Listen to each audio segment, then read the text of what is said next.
M plugin device called M Mastering Chain. And lo and behold, the MXXX already has one. However, it's very basic, but it's an interesting concept that's worth exploring. So here's an old track of mine, and here's what it sounds like without it.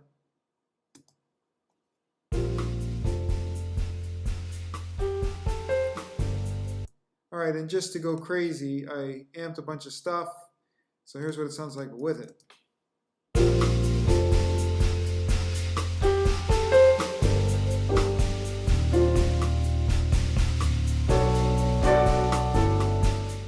So it's very basic, but it's very interesting how they've implemented all the essential stuff here.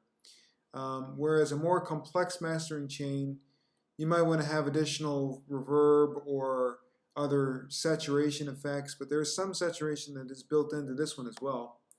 But they have the essential stuff here, so this is an interesting way to have a building block for this kind of concept. So anyway, you have a dry wet. You have EQing of the entire mix, so I'll give an example of that.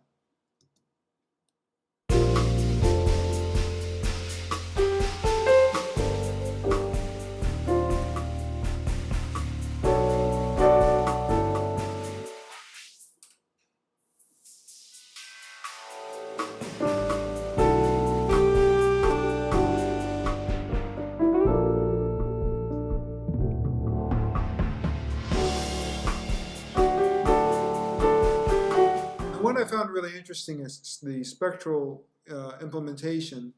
So without spectral,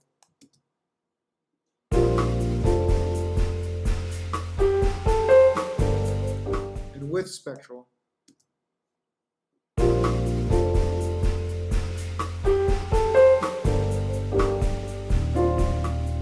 so a lot of very interesting things you could do here with subtle adjustments to your master channel or even your mixes. So I just wanted to give an example of what a plugin like this could look like, and here's a great starter one.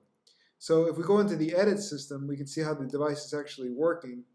There's the bandpass, there's M spectral dynamics, you have the stereo processor to widen the mix, you have a little bit of an EQ, and you have a limiter. So if we go back to the non-edit screen, we can see that we have our main dry wet and input output control.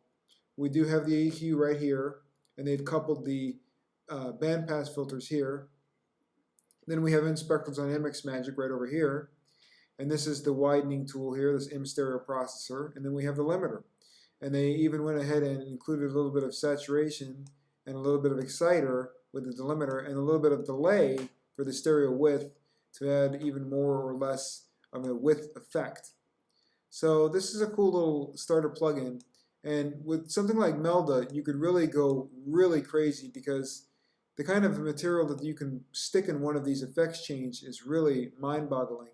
But they definitely you would want to have a limiter, you would want to have a multiband limiter, you would want to have maybe a decent reverb, some excitation through saturation, some tape simulation through something like M compressors or M saturators.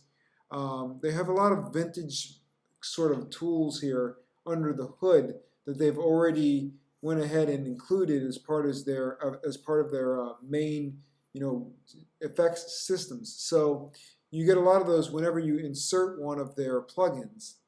Anyway, you could build a very complex mastering chain with MXXX, and this is basically how you would start with stuff like this.